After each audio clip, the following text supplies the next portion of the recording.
I never thought I'd be scared of anything besides the FRA and the Curtis torch. I never thought once that any mystical story told to me was truthful.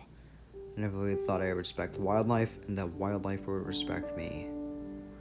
In fact, I never really expect anyone to respect me anymore. And that's completely okay. There are other engines like me out there. Though until now, I thought all the folks down in the Bahamas were being nuts when we were talking about who lies high above the Andros Pines. Now I know it's definitely not a half-truth.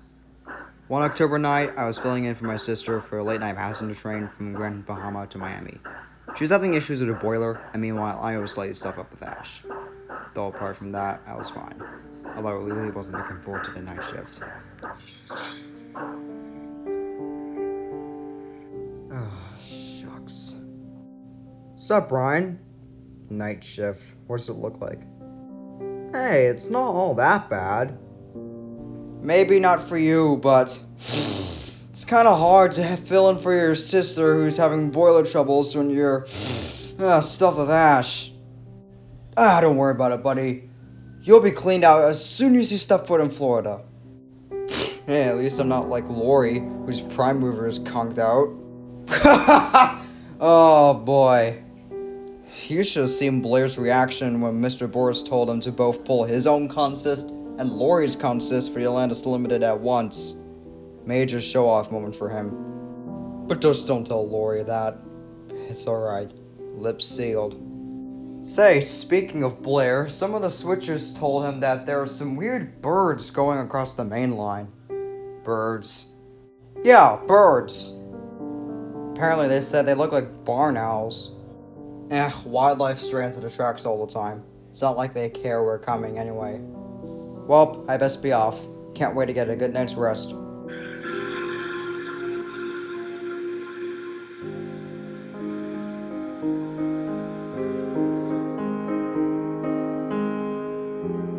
Take care, man. It's dark out there. Yeah, I will.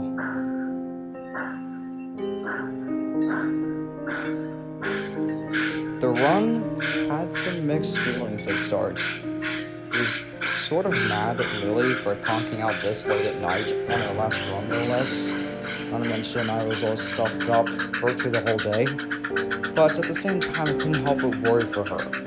Like, in fact, she needs me everywhere she goes.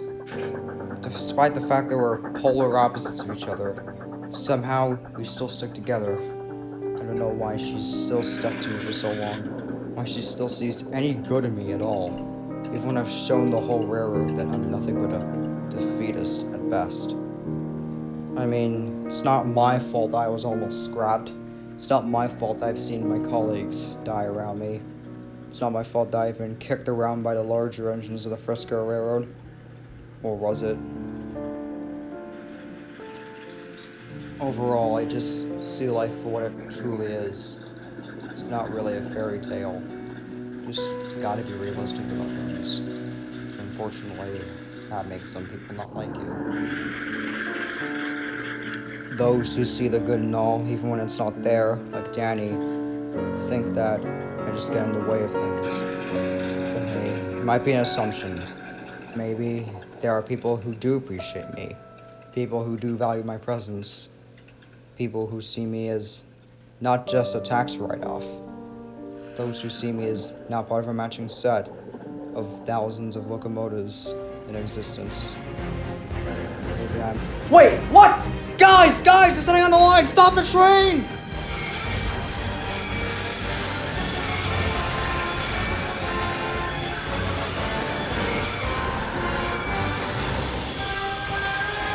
What's ahead of you? Animals! On the line! Why don't you whistle? They see me! They're not moving!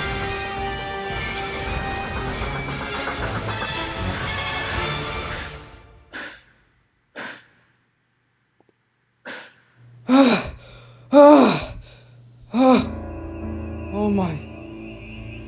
I was speechless. 3 misshapen, bird-like figures were standing on the tracks. I knew they were judging me, because I know what a soul stare is. What in the hell are those things?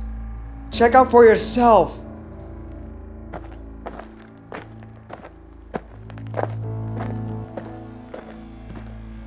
right, you drunken Halloween costumers! Shoo! Shoo! Shoo, will ya? Don't trigger them, Mandy. They're animals. You're not supposed to rile them up. And, surprisingly, I was right. The creatures didn't look too happy with the way my engineer was talking to them. Can you at least ask them kindly? They're animals! Yes, and they're so stubborn that you can't move them off the track by saying please. You need to give them blunt force. Well, maybe you... Oh my god! And there was my engineer, gone in seconds. His neck snapped completely backwards. I tell you, this isn't the first time I've seen someone's neck get snapped. Now I was debating on what was going to happen next. Would it be me, my fireman, or my passengers? Brian, do not fear the Chickarnies! But they just twisted the neck of my very own engineer! Why shouldn't I be scared? Your engineer's demise is something that was of his own undoing. He failed to heed your warnings. This is not the time for prophecies, Sparky! What should I do? Be calm, collected, and treat them with respect. Look, you know how I am with people sometimes. How can I trust them if they kill one of my friends? That man did not have a family to come home to. In fact, he wasn't the nicest man on the whole railroad. Probably why you sympathized with him. Gain the trust of the Chickarnies by communicating with them and forgiving them. A brightly colored gift should also come in handy. I'm not sure the passengers would be willing to give up any accessories to the three birds. There has to be another solution.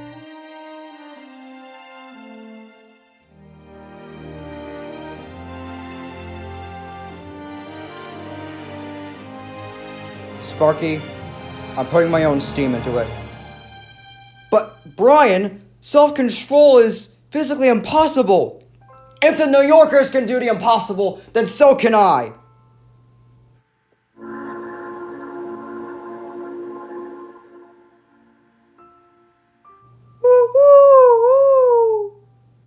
Chickarnies, I mean no harm upon your kind. I do not intend to disturb the peace of your wandering stroll.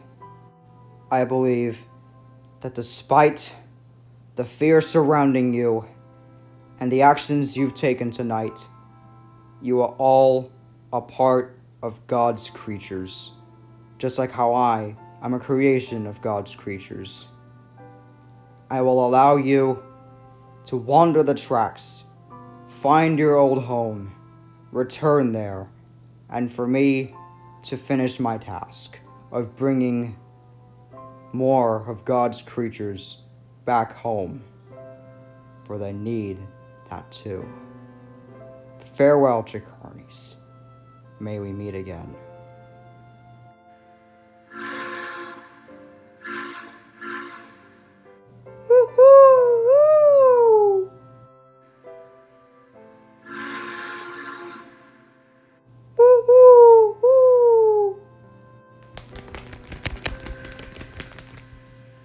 May it perch high above the trees.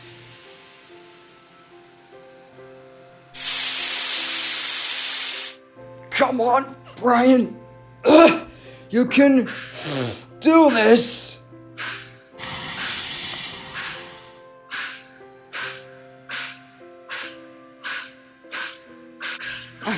I'm doing it! I'm doing it! I'm moving on my own! Well, I guess I'm out of a job then.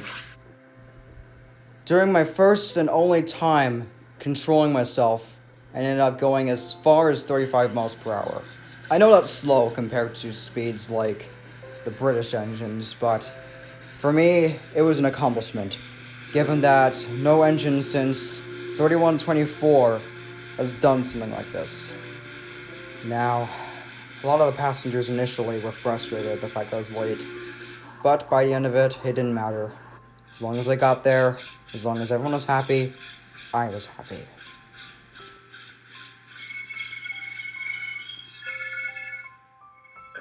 Now, for some reason, all the ash in my smoke box cleared off, and I was finally able to visit my sister in the repair yard. Needless to say, she was pretty happy to see me, though, for some reason, everyone has come to like me since. My runs are smooth, and overall, I've been a reliable engine the past few weeks. Maybe it's sheer dumb luck, I'm not sure.